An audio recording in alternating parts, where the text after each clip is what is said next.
नमस्कार, आप सभी का स्वागत है 4 टीवी न्यूज पर और मैं हूं आपके साथ आंचल श्रीवास्तव। नजर डालते हैं देश और दुनिया की तमाम खबरों पर।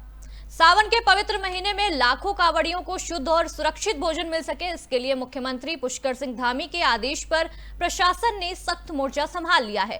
पौड़ी के डीएम स्वाति एवं भौदरिया के निर्देश में खाद्य सुरक्षा अधिकारी अजब सिंह रावत ने कांवड़ मार्ग पर दुकान लगाने वालों को साफ हिदायत दी है कि बिना फूड लाइसेंस दुकान नहीं चलेगी और लाइसेंस के साथ दुकान मालिक को अपनी पहचान के कागज भी बाहर लगाने होंगे। नियमों की अनदेखी करने पर दुकानदारों पर जुर्माना और कानूनी कार्यवाही दोनों होगी। यात्रा के दौरान प्रशासन की टीमें अचानक छापेमारी करेंगी और कहीं भी एक्सपायरी या मिलावटी सामान मिलने पर सख्त कदम उठाए जाएंगे। प्रशासन ने सभी दुकानदारों से अपील की है कि मुख्यमंत्री के आदेशों का पालन करें और कांवड़ियों को बिना मिलावट का भोजन उपलब्ध कराया जाए ताकि यात्रा सुचारू और सुरक्षित तरीके से पूरी हो सके।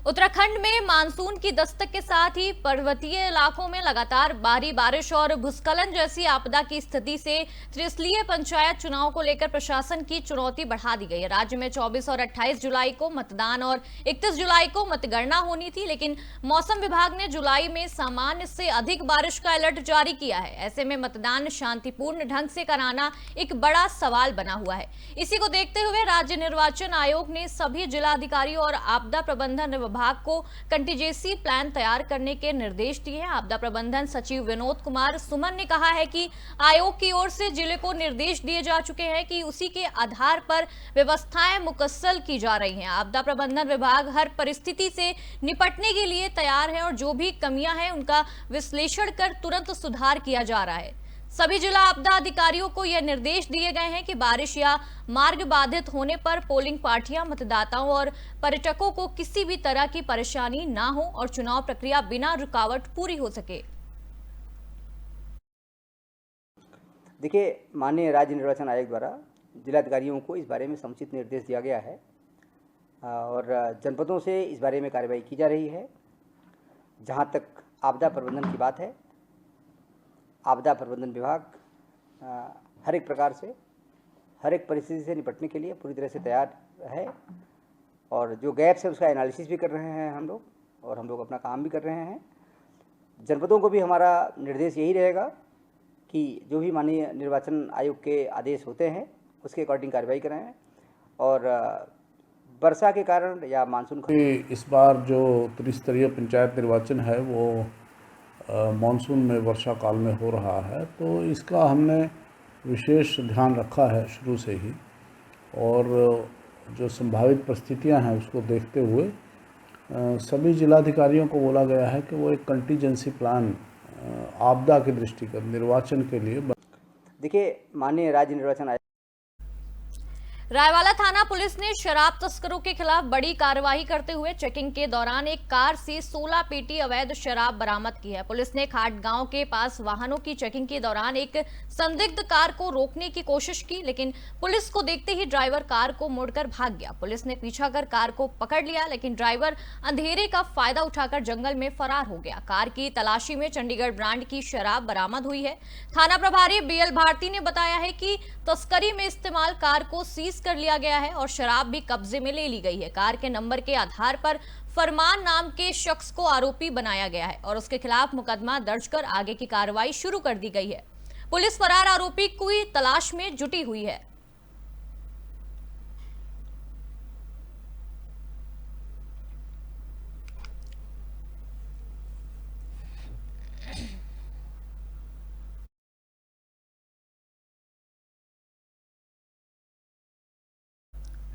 उत्तराखंड के मुख्यमंत्री पुष्कर सिंह धामी ने एक बार फिर जमीन से जुड़े रहने की मिसाल पेश कर दी है। सीएम धामी ने अपने खेत में खुद हल चलाकर धान की रिपाई और किसानों के परिश्रम को नमन किया है।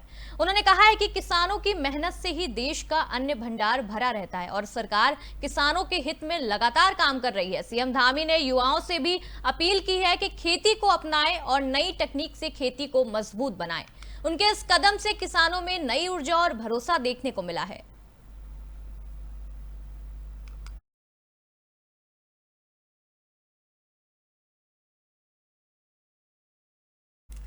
ऋषिकेश के पास मुनिकीर्ति में पुलिस ने 2 चोरों को पकड़ा है। इन चोरों ने एक घर के बाहर से बुलेट मोटरसाइकिल चोरी की थी।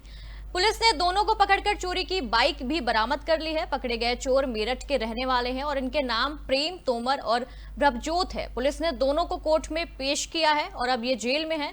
पुलिस पता कर रही है कि इन्होंने पहले भी कई चोरी की है या नहीं। मामले की जांच अभी जारी है।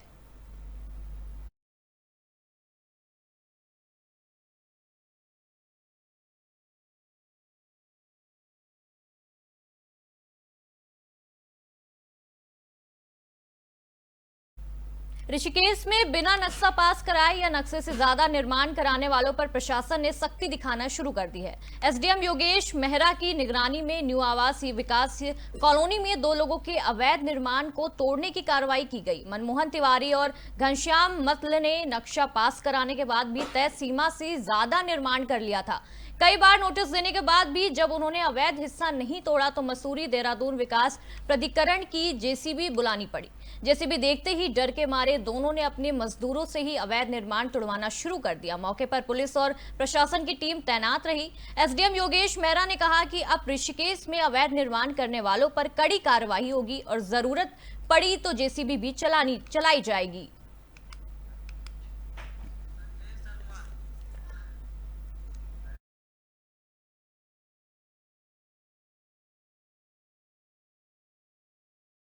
जानकारी के लिए हमारे साथ संजय शर्मा जी जुड़ गए हैं, जो हमारे संवाददाता हैं ऋषिकेश से। संजय जी, आपको मेरी आवाज आ पा रही है? जी, हेलो। संजय जी, आपको मेरी आवाज आ पा रही है? हाँ जी, आ रही है। संजय जी, जो ये पूरा मामला हुआ है ऋषिकेश में, जो अवैध निर्माण पर एसडीएम का एक्शन हुआ है, उसकी ज्यादा जानकारी आप हमारे दर्शकों को बताइए। ऋषिकेश में लगातार अवैध निर्माण जो हो रहे हैं उसके खिलाफ कुछ लोगों ने एक मुहिम चलाई थी कि जो भी यहाँ पे 4,500 से ज्यादा जो निर्माण है वो यहाँ अवैध हो रहे हैं, जिसके लिए उन्होंने हाईकोर्ट में अपनी एक पिटीशन डाली थी। उसमें सुनवाई तो उसमें एक बिल्डिंग के खिलाफ, जो निर्माणाधीन बिल्डिंग थी, उसके खिलाफ डिसीजन आया कि इसकी जितनी भी अवैध मंजिलें हैं उनको तोड़ दिया जाए। तो उस बात को लेकर जो है मसूरी विकास प्राधिकरण ने उसकी कार्रवाई करने की कोशिश करी है। आज तो उसी में जो हमारे यहाँ के एसडीएम है, जो उपाध्यक्ष भी हैं, तो उन्होंने उस पर कहा था कि जितने भी निर्माण हैं जो अवैध रूप से हो रहे हैं उन पर हम कार्रवाई करेंगे। लेकिन लगातार इस तरह के निर्माण होते जा रहे, जिससे क्योंकि ये भूकंप क्षेत्र है, इसमें 3 मंजिल से ज्यादा की अनुमति नहीं है, लेकिन लोग 5-5, 7-7 मंजिले बिल्डिंग बना रहे हैं, जिसको लेके जो सामाजिक संस्थाएं हैं वो भी काफी चिंतित है।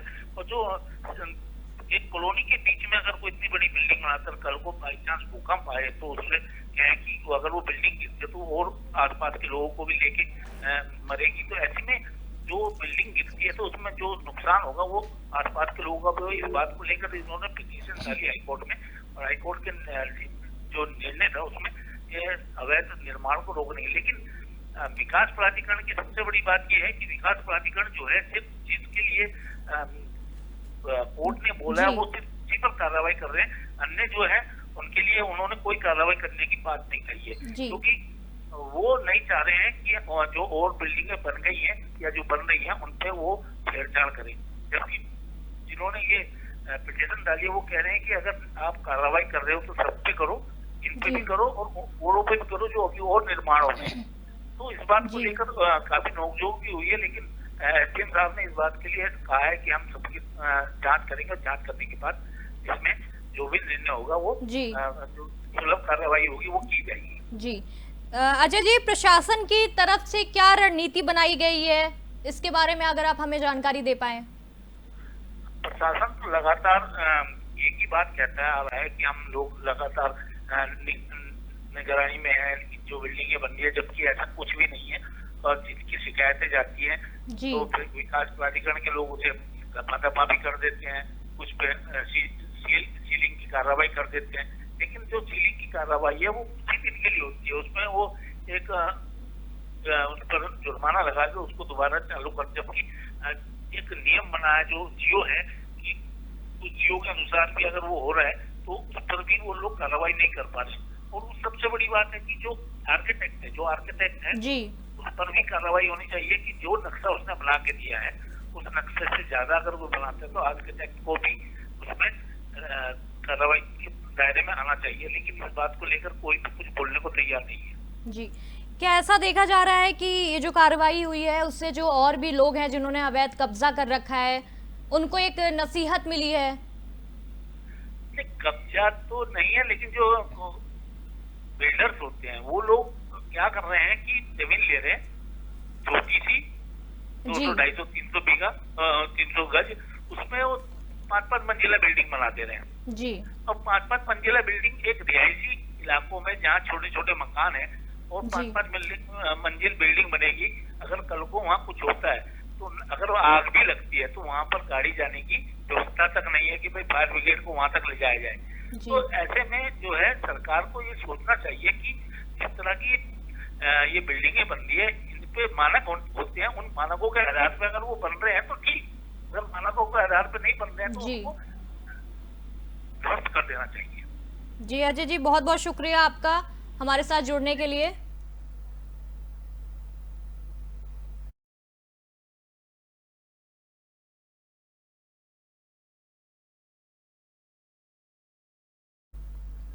जुलाई से शुरू होने वाली कांवड़ यात्रा के लिए परिवहन विभाग ने अपनी तैयारियां पूरी कर ली हैं। परिवहन अधिकारी अनीता चमोली ने बताया है कि हर साल बड़ी संख्या में कांवड़िए हरिद्वार पहुंचते हैं और साथ ही चार धाम यात्रा के श्रद्धालु भी यहीं से गुजरते हैं। इसे देखते हुए चेकिंग अभियान चलाने से लेकर जागरूकता फैलाने के लिए बड़े बड़े होर्डिंग्स लगाए जाएंगे, जिन पर यातायात नियमों के पालन की अपील की जाएगी।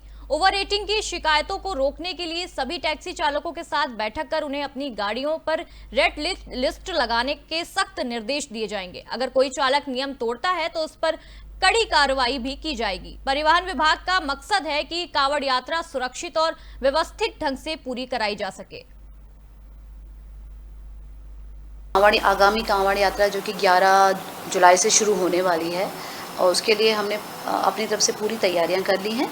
और इसके लिए चूँकि यात्रा का जो प्रभाव है वो ज़्यादातर रुड़की, हरिद्वार और ऋषिकेश में रहता है। इसके अतिरिक्त जो कोटद्वार क्षेत्र है वो भी प्रभावित होता है और टिहरी से होते हुए कुछ जो भोले हैं, कांवड़ है, वो गंगोत्री तक भी जाते हैं जल लेने के लिए और इसके अतिरिक्त इधर केदारनाथ जी के लिए भी दर्शन के लिए जाते हैं।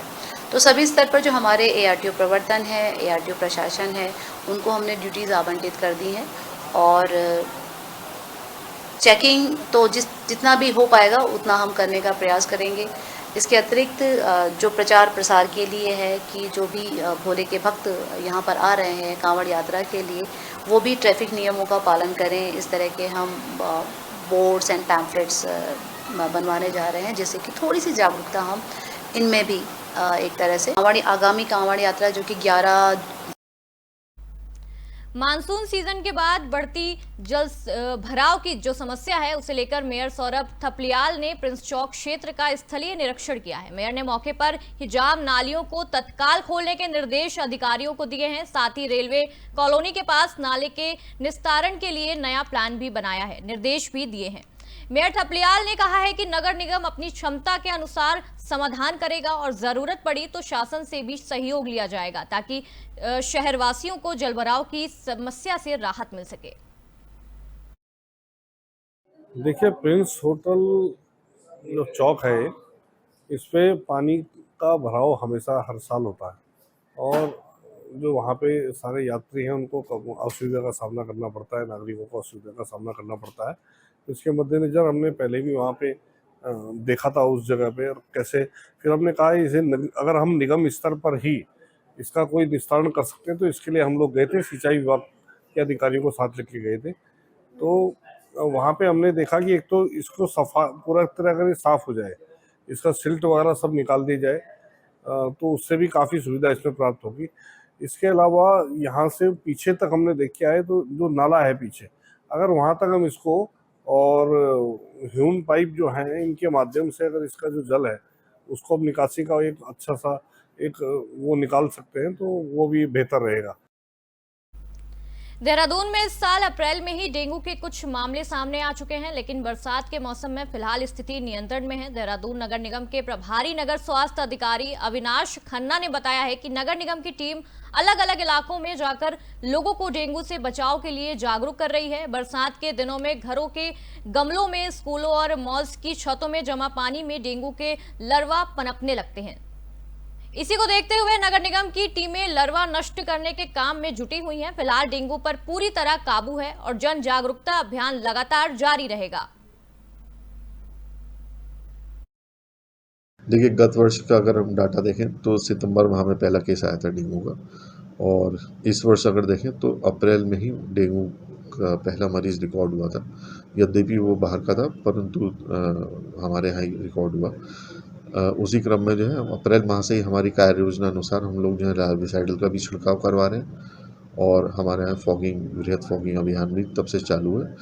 और अभी तक जो है हमारे 6 बड़ी मशीनें और 100 छोटी मशीनों से फॉगिंग वार्डवार की जा रही है। लार्विसाइडल हेतु जो है 20 टैंकरों के माध्यम से प्रत्येक वार्ड में जो है लार्विसाइडल का छिड़काव हो रहा है, ताकि मच्छरों की डेंसिटी को कंट्रोल किया जा सके, जिससे कि गंभीर रोग जैसे कि मलेरिया, डेंगू, चिकनगुनिया इसकी रोकथाम की जा सके। देखिए, पुलिस मुख्यालय के सभागार में एसएसपी प्रमेंद्र सिंह डोभाल की अगुवाई में सैनिक सम्मेलन आयोजित किया गया। इस दौरान कप्तान ने जवानों से उनकी समस्याएं जानी और तुरंत समाधान के निर्देश दिए। बीते माह अपराध खुलासे और नशा तस्करी पर सख्ती जैसे कामों में बेहतरीन प्रदर्शन करने वाले जिले भर के 31 पुलिसकर्मियों को मैन ऑफ द मैच चुना गया है, जिसमें फरोशी के धंधे पर छापेमारी में अहम भूमिका निभाने वाली उप निरीक्षक राखी रावत समेत 5 महिला पुलिसकर्मियों को वुमेन ऑफ द मंथ के सम्मान से नवाजा गया है। एसएसपी ने सभी को प्रशस्ति पत्र देकर बधाई दी और आगे भी इसी तरह से मेहनत से काम करने की उम्मीद जताई है। यहाँ पर जो समस्या है वो आप सागर भाई आप यहाँ पर देख सकते हैं कि इन्होंने वहाँ पे सत्संग भवन से लेके और परशुराम चौक तक का ये सड़क का एस्टिमेट यहाँ पे बनाया था, और यहाँ पे सड़क का दोबारा से डामरीकरण होना था, लेकिन वो जो टेंडर था वो डामरीकरण का था।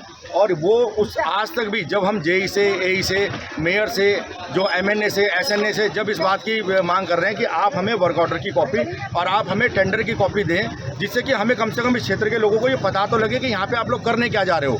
आज तक भी इसके टेंडर की कोई कॉपी इन लोगों के द्वारा नहीं दी गई। और आप देख सकते हो इस नाले की आप हाइट देखिए, ये पुराना नाला यहाँ पे है, पुराने नाले की आप हाइट देख लीजिए, और सड़क ये हमारे लगभग कमर तक ये अब आ चुकी है। इतनी मिट्टी ये कम से कम बता रहा हूँ 30 लाख रुपए से ऊपर की मिट्टी ये लोग।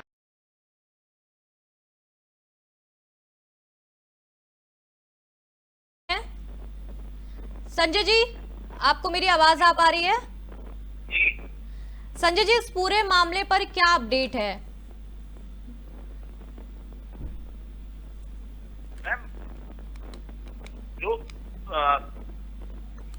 जो सिटिंग मेयर हैं जो ऋषिकेश के शंभू पासवान जी, उन्होंने कुछ कार्य करवाने के लिए एक रोड के साइड में गड्ढे खुदवाए, जो गड्ढे लगभग 5 फीट के हैं। अब वो गड्ढे लगातार खोदे जा रहे हैं, कम से कम 1.5 किलोमीटर।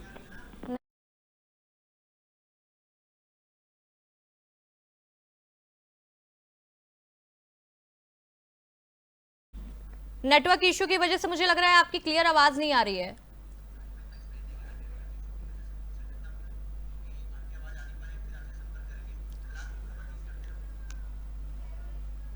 सर, आपकी मुझे आवाज नहीं आ पा रही है, मैं आपसे फिर संपर्क करती हूँ। इसी बीच हम आगे की खबर का रुख कर लेते हैं। पुलिसकर्मियों को वुमेन ऑफ द मंथ के सम्मान से नवाजा गया है। एसएसपी ने सभी को प्रशस्ति पत्र देकर बधाई दी और आगे भी इसी तरह मेहनत से काम करने की उम्मीद जताई है। आगे मेरे पास नहीं।